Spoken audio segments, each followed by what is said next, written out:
توانائی دیتی ہے, پورا مضمون باندھا ہے. اعلیٰ حضرت کہتے ہیں بیروپیہ تھا, مداری, روح بدل بدل کے دکھایا کرتا تھا, بادشاہوں سے انعام لیتا تھا. ایک دن اورنگزیب عالمگیر کے پاس آ گیا, کہنے لگا میں روح بدلوں گا, اگر آپ پہچان نہ سکے تو میں انعام لوں گا. آپ نے فرمایا میں کوئی ایسے ویسا بادشاہ نہیں. کہا مجھے دھوکہ دینا مشکل ہے. کہا نہیں, میں روح بدلوں گا. حضرت اورنگزیب عالمگیر بڑے نیک بادشاہ گزرے, بڑے پرہیزگار. وہ بیروپیہ کہنے لگا میں روح بدلوں گا, آپ نہیں پہچان سکیں گے. فرمایا چل جتنا تیرے اندر زور ہے لگا لے. حضرت نے اعلان کیا کہ میں نے فوجی بھرتی کر دے, 2 ماہ کے بعد ٹیسٹ ہوگا. وہ 2 مہینے دوڑتا رہا, رنگ روپ بناتا رہا, آیا ٹیسٹ دینے. 2-3 سپاہیوں کا امتحان لیا, اس کی باری آئی تو 10 روپے دیے. کہنے لگے تیرے آنے جانے کا کرایہ میں نے تجھے پہچان لیا ہے. کچھ دنوں کے بعد جانے لگے سفر پر, تو بھکاری آ گئے خیرات مانگنے. اس نے بھی سارے منہ پر سیاہی مال لی, کپڑے پھاڑ لیے, سر کے بال مڈا لیے, پگے تک کٹا لی, بدرنگ ہو کے آیا. کاس آگے کیا تو حضرت نے 10 روپے ڈالے. کہنے لگے تیرے آنے جانے کا کرایہ میں نے پہچان لیا ہے.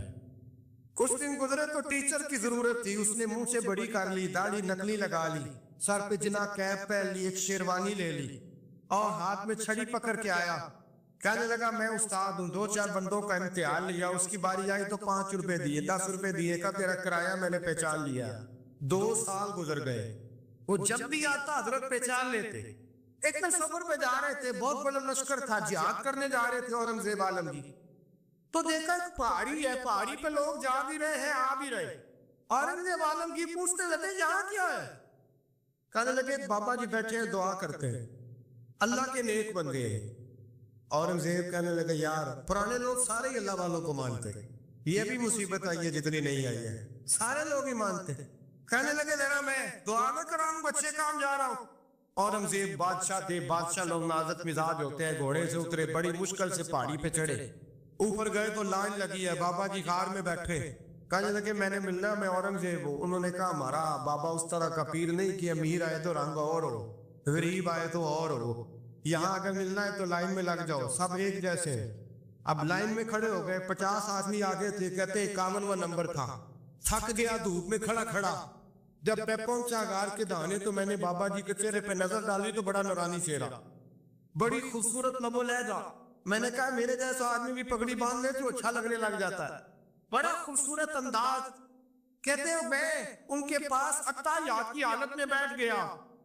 میں نے کہا حضور میں جا رہا ہوں جہاد کرنے, دعا کرنا. بزرگوں نے ہاتھ اٹھائے, اللہ اس کی مدد فرما, دین کو غلبہ عطا فرما, اس سے دین کا سچا پکا سپاہی بنا. پھر تھپکی دی, 2-4 نصیحتیں بھی کر ڈالی. دیکھنا ظلم نہ کرنا, زیادتی نہ کرنا, جب تو جیت کھر نہ کرنا, غرور نہ کرنا. نصیحتیں بھی کر دی. کہتے ہیں اب جب میں اٹھا تو 2-4 دینار بطور نذرانہ مسلح کے نیچے رکھے, اور الٹے قدم جب میں غار سے اترا انہوں نے رومال جاڑا اٹھ کے کھڑے ہو گئے. کہنے لگے آج نہیں تو نے پہچانا, آج نہیں تو نے پہچانا, میرا انعام بنتا ہے, آج نہیں پہچانا, لا پیسے. اورنگزیب کہنے لگا یار تو نے حد کر دی, کہاں چڑھا کہاں کھڑا رہا, دھوپ میں تھک گیا, کمال کر دی بھائی تو نے. بتا تو کیا لے گا, تو جلدی بتا, کتنے لوگ پیچھے دھوپ میں کھڑے ہیں, لشکر سارا کھڑا ہے, کیا لے گا. اس نے کہا سب سے قیمتی ہیرے وہ ہے جو تیرے سر کے تاج میں لگے ہوئے, مجھے تیرا تاج چاہیے.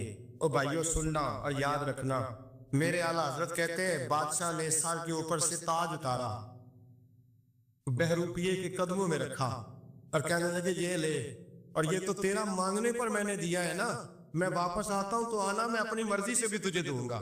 تو نے اورنگزیب جیسے بندے کو دھوکہ دیا, آنا میں اس وقت بھی دوں گا. وہ دیکھ کر بس بات ختم ہو گئی, حق ہو گئی. دیکھ کر کہتے ہیں جب میں پلٹا نا واپس, بہروپیے نے آواز دی بادشاہ ٹھہر جا. تو میں نے پلٹ کے دیکھا تو کہنے لگے یہ اپنا تاج لے جا, اٹھا اور لے جا. میں نے کہا 2 سال بیت گئے تجھے محنت کرتے, آج قابو آیا تو لے جاؤ. کہنے لگا لے جا, مسئلہ سمجھ میں آ گیا. میں نے کہا مجھے بھی تو سمجھانا. کہتے ہیں وہ پھوٹ پھوٹ کے رویا, اس کی آنکھیں برس پڑی, سیلاب کی طرح آنسو بہہ نکلے, تڑپا. اور لوگ کہنے لگا بادشاہ میں نے جھوٹ موٹ رسول اللہ کی غلامی اختیار کی تھی, جھوٹ موٹ کی داڑھی, جھوٹ موٹ کی پگڑی, جھوٹ موٹ کا فقر, میں نے جھوٹ موٹ نبی پاک کا لباس پہنا ہے, تو تیرے جیسے بادشاہوں کے تاج میرے قدموں میں آ گئے ہیں. اگر میں سچ مچ رسول اللہ کا غلام بنوں گا تو اللہ کیا کچھ عطا فرمائے, اللہ کتنی نعمتوں سے نوازے. میرے اعلیٰ کیا فرماتے ہیں؟ اعلیٰ حضرت فرماتے ہیں فرشتے بھی کرتے ہیں تعظیم میری. کون جی؟ اللہ. ایسا عقیدہ بھی کم ملے گا جو بریلی کے امام کا عقیدہ ہے. ایسا بھی کم. کہتے ہیں فرشتے بھی کرتے ہیں تعظیم میری. کیوں؟ فرمانے لگے فدا ہو کے ان پر یہ عزت ملی. بغداد کے ایک درویش عالم تھے, تو وہ جب بھی نماز پڑھاتے نا تو کسی تاجر کی 2 بیویوں کے بارے میں دعا مانگتے. توجہ ہے میری بات پر؟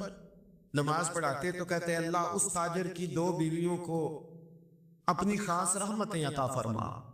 ایک دن لوگ ان کے گھر اکٹھے ہو گئے, کہنے لگے بابا جی بتائیں تو صحیح وہ بیویاں کون تھی جن کے لیے آپ دعا مانگتے؟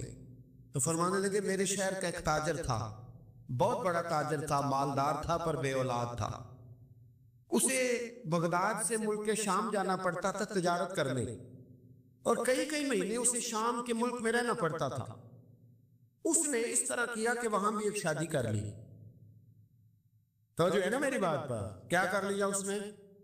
دوسری شادی کرنا مرد کے لیے جائز ہے, تیسری کرنا بھی, چوتھی کرنا بھی بھیا کا وقت, مگر اگر انصاف کر سکے تو.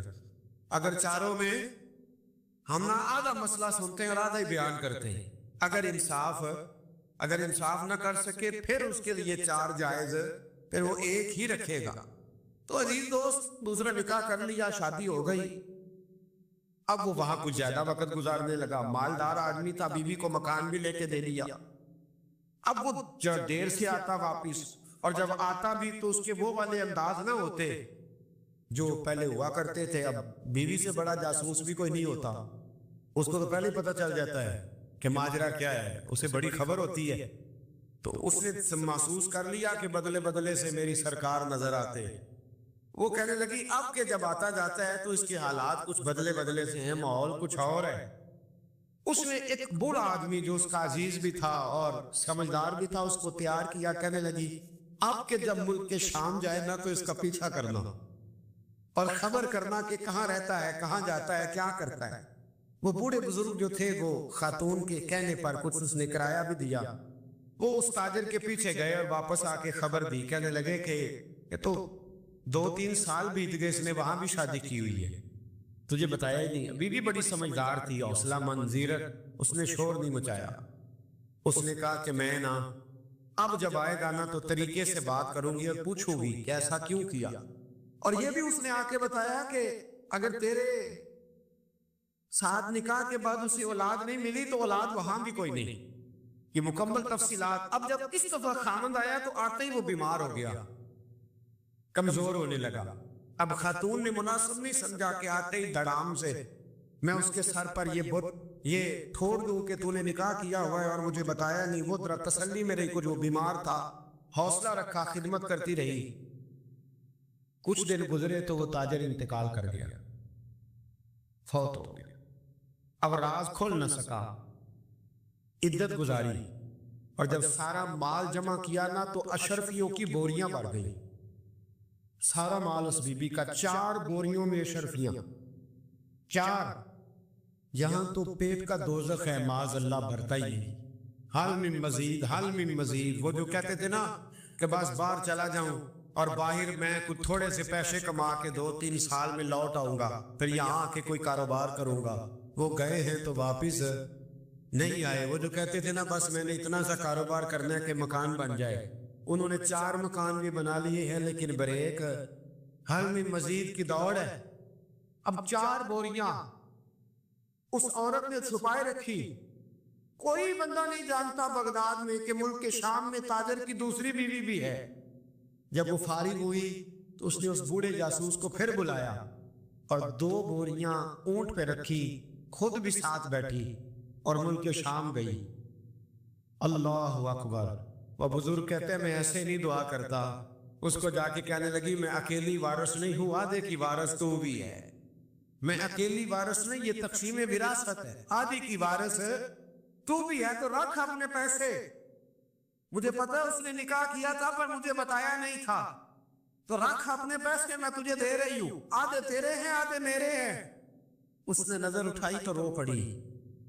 کہنے لگی نہیں اب یہ سارے تیرے ہی ہیں، اگر تو اللہ سے ڈرتی ہے تو میں بھی رب سے ڈرتی ہوں، اگر تو مصطفیٰ کریم کا کلمہ پڑھتی ہے تو میں بھی اسی نبی کی ماننے والی ہوں۔ کہا بات کیا ہے، میرا کیوں ہے سارا؟ تو وہ خاتون کہنے لگی وہ 2 سال 3 سال سے میرے ساتھ نکاح تھا، اور اس نے بتایا تھا مجھے کہ میری بیوی بھی ہے، اور میں غریب تھی تو میرے والدین کو بھی بتایا تھا کہ میری دوسری شادی ہے، یہ مکان اس نے مجھے لے کے دیا تھا، میرے تمام اخراجات وہ پورے کرتا تھا، نان و نفقہ کا خیال رکھتا تھا، لیکن اب کہ جب وہ آیا تو وہ بیمار تھا۔ اس نے مجھے بتایا کہ مجھے طبیب نے بتایا ہے کہ میں شدید بیمار ہوں، شاید بچ نہ سکوں۔ تو کہنے لگی وہ مجھے کئی لاکھ روپے بھی دے گیا، اور جاتے دفعہ مجھے طلاق بھی دے گیا، فارغ کر گیا۔ کہنے لگا تو جہاں چاہے میرے بعد نکاح کر سکتی ہے، اور کہنے لگا میں چاہتا تھا پہلی بیوی کو بتا دوں، موقع نہیں بنا، اور اس کا دل نہ ٹوٹے، بتا نہیں پایا، لہذا وہ مجھے ڈھیر سارے پیسے دے چکا ہے، سارا میرا حصہ مجھے پہلے سے دے چکا ہے میری بہن۔ اب یہ 4 بوریوں میں سے 2 میری نہیں بلکہ 4 کی 4 ہی تیری ہے، تو ہی اس کی حقدار ہے۔